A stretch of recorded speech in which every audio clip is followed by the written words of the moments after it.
Hello student, आज हम पढ़ेंगे नेचर ऑफ मैनेजमेंट। हमने नेचर ऑफ मैनेजमेंट में पहले पढ़ा है पहले वीडियो में that management is an intangible force and management is an inborn and acquired ability. प्रबंध एक अदृश्य शक्ति है एवं प्रबंध एक जन्मजात और अर्जित प्रतिभा है। अब हम आगे देखेंगे कि प्रबंध एक विज्ञान है या एक कला है। तो प्रबंध एक विज्ञान है या कला है देखने से पहले हमें ये पता होना चाहिए कि विज्ञान और कला क्या होती है। विज्ञान क्या होता है, विज्ञान में क्या क्या विशेषताएं होती है वो हम देखते हैं पहले और फिर उसकी तुलना हम करते हैं मैनेजमेंट से, तो हमें पता पड़ जाएगा कि प्रबंध एक विज्ञान है या नहीं है। So first we will see the characteristic of science and then we will compare the characteristic of that science to the management so that we will know whether the management is a science or not. So see first characteristic is systematic body of knowledge. विशिष्ट ज्ञान का क्रमबद्ध अध्ययन। कोई भी science होता है तो साइंस के पास क्या होती है, एक सिस्टमेटिक बॉडी होती है नॉलेज की, एक स्टडी मटेरियल, एक थ्योरेटिकल मटेरियल होता है पहले से। और आप साइंस की किसी भी फील्ड में अगर आप करियर बनाना भी चाहते हैं तो आपके पास सिस्टमेटिक क्या होता है, पूरे कोर्सेज होते हैं जिसको आप करके उस कोर्स में आप आगे अपना करियर बना सकते हैं उस कोर्स के द्वारा। फॉर एग्ज़ाम्पल जो है, अगर आप जो है होम्योपैथिक कोर्स लेते हैं तो आप एक होम्योपैथिक डॉक्टर बन सकते हैं। आप अगर MBBS करेंगे तो भी आप आगे डॉक्टर बन सकते हैं। आप जो है साइंस के आप फार्मा करेंगे, आप मेडिकल शॉप खोल सकते हैं। तो ऐसे जो है कोर्सेज अवेलेबल है साइंस में, मतलब systematic of body of knowledge available है जो है। विशिष्ट ज्ञान का क्रमबद्ध अध्ययन जो है आप उस साइंस में, विज्ञान में कर सकते हैं क्योंकि क्रमबद्ध अध्ययन करने के लिए जो मटेरियल है वो सब अवेलेबल है।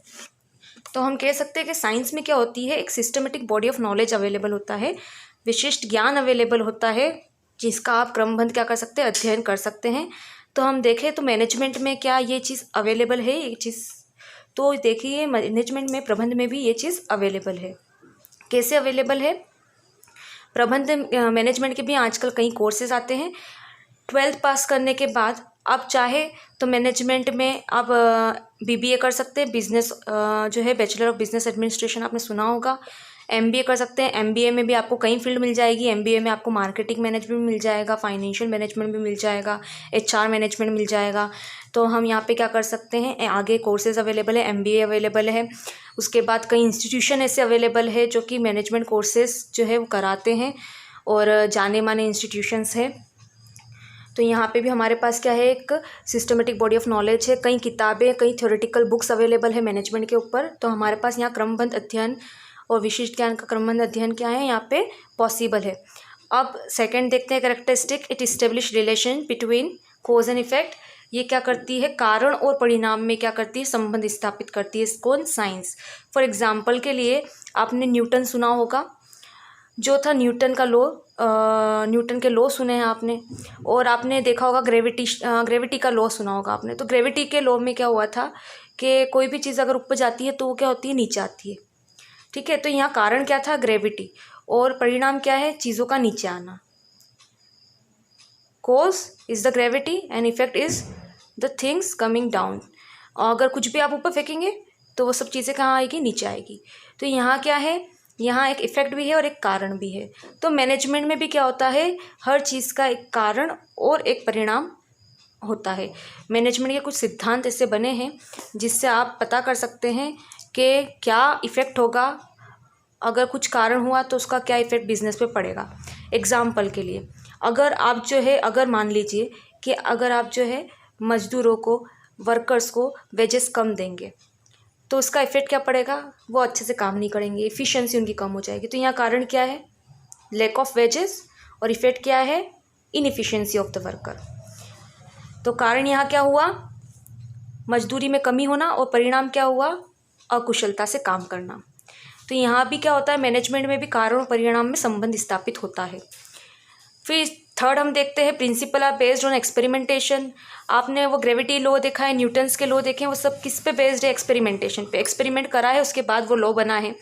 तो यहाँ पे भी क्या होता है, मैनेजमेंट में कुछ जो है, यहाँ मैनेजमेंट में कुछ सिद्धांत बनाए गए हैं, कुछ प्रिंसिपल्स बने हैं जो कि क्या है, एक्सपेरिमेंट पर बेस्ड है, ऑब्जर्वेशन पे बेस्ड है। कई मैनेजर्स ऐसे थे जिन्होंने रियल लाइफ सिचुएशन में प्रॉब्लम सॉल्व करी है, उन्होंने खूब ऑब्जर्व करा है, कई एक्सपेरिमेंट्स करे हैं और कुछ जो है निष्कर्ष निकाले हैं। तो यहाँ जो मैनेजमेंट के जो सिद्धांत है वो भी किस पे बेस्ड है, एक्सपेरिमेंट पे बेस्ड है।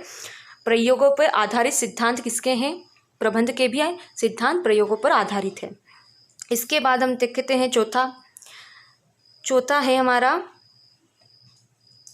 Principal are universally valid. Principle universally valid हो, सार्वभौमिक सिद्धांत हो। सार्वभौमिक सिद्धांत का मतलब कि एक सिद्धांत अगर आप अपने देश में लगा रहे तो दूसरे देश में भी वो सिद्धांत ऐसा के ऐसा ही लगेगा। और कहीं भी आप चले जाइए आपको वो सिद्धांत हमेशा क्या होगा, एक जैसा मिलेगा, कहीं पे भी वो उसमें अंतर नहीं आएगा। एग्जाम्पल के लिए अभी हमने ग्रेविटी का पढ़ा था, तो वो ग्रेविटी का क्या था कि due to the gravitational force things are coming down to the earth. तो यहाँ पे ग्रेविटेशनल में क्या था कि ग्रेविटी के कारण चीज़ें नीचे आती है। तो ये जो सिद्धांत, ये जो लॉ है, ये जो प्रिंसिपल है, ये क्या हो रहा है, सब दूर अप्लाइड हो रहा है। ऐसा तो नहीं हो रहा है कि आपके इंडिया में चीज़ें नीचे नहीं आ रही है और अमेरिका में चीज़ें नीचे आ रही है, ऐसा तो नहीं हो रहा है। तो आप कहीं पे भी किसी भी जगह चली जाइए, जब चीज़ आप कोई भी आइटम या कोई पत्थर ऊपर फेंकेंगे तो वो नीचे ही आएगा। तो मतलब वो जो लॉ है वो क्या है, यूनिवर्सली वैलिड है, आप कहीं भी जाएंगे वो एक जैसा अप्लाई होगा। तो सिमिलरली मैनेजमेंट जो है उसके कुछ प्रिंसिपल ऐसे हैं जो यूनिवर्सली वैलिड है, सार्वभौमिक है, जो किसी भी इंडस्ट्री में, किसी भी बिजनेस में अगर आप जाएंगे तो वो सिद्धांत आपको एक जैसे मिलेंगे।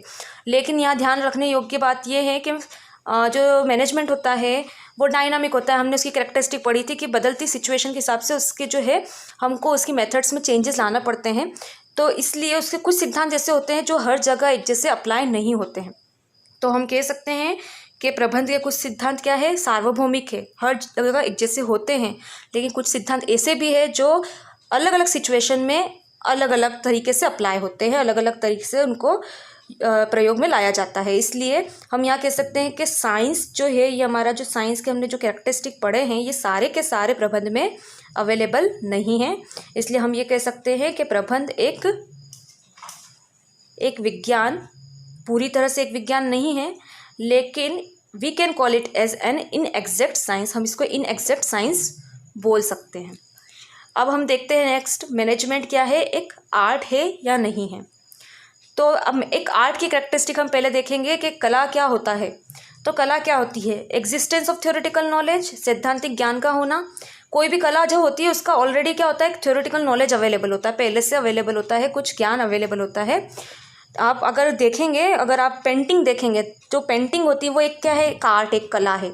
तो पेंटिंग में भी टाइप्स ऑफ पेंटिंग्स और पेंटिंग को करने के तरीके, पेंटिंग में यूज़ होने वाले रिसोर्सेज, इसके ऊपर आपको पूरी की पूरी बुक्स मिल जाएगी, पूरे के पूरे जो है नॉलेज मिल जाएगी।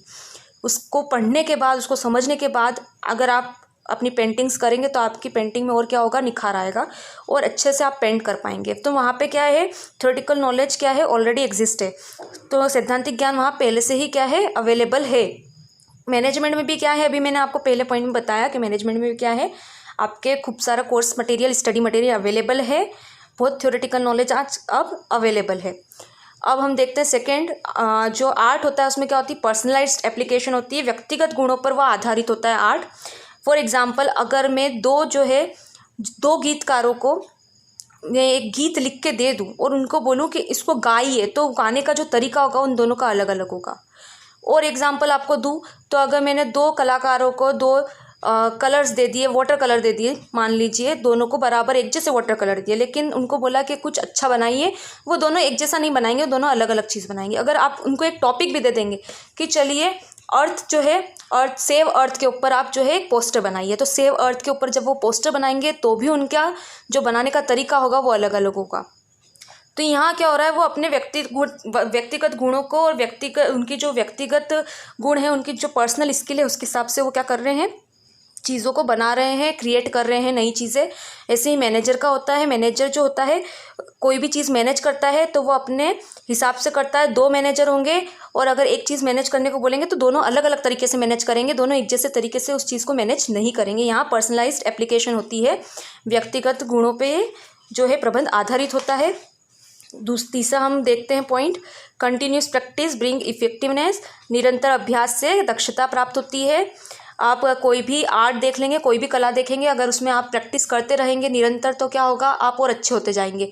नृत्य देख लीजिए, डांस देखिए, डांस की जितनी आप प्रैक्टिस करेंगे उतने नए नए आप क्या कर सकते हैं, मूव ला सकते हैं और डांस को और अच्छा बना सकते हैं। उसी प्रकार से प्रबंध में भी ऐसा है कि प्रबंध करने के लिए आप जितना प्रयास करेंगे, जितना अभ्यास लगातार करते रहेंगे, आपको नए नए तरीके से प्रबंध करना आएगा। आपका जो प्रबंध है वो भी अच्छा निखरता जाएगा।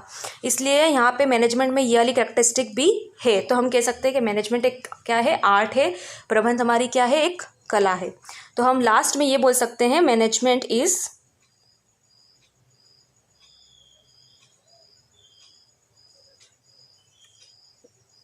N inexact science and also an art. Inexact क्यों है? क्योंकि साइंस के सारे जो है फीचर्स, सारी जो विशेषताएं वो इसमें अवेलेबल नहीं है, क्योंकि जो यूनिवर्सली वैलिड प्रिंसिपल होते हैं साइंस के वो मैनेजमेंट में नहीं है। मैनेजमेंट के कुछ प्रिंसिपल तो यूनिवर्सली वैलिड है, सब दूर होते हैं एक जैसे, लेकिन कहीं कहीं वो एक जैसे अप्लाई नहीं होते हैं। और ये एक कला भी है, क्योंकि कला के हमने 3 कैरेक्टरिस्टिक देखी और तीनों कैरेक्टरिस्टिक क्या है, प्रबंध में अवेलेबल होती है। अब ये हमारी जो है नेचर ऑफ मैनेजमेंट कंप्लीट हो गया। नेक्स्ट वीडियो में हम नया टॉपिक देखेंगे। Thank you.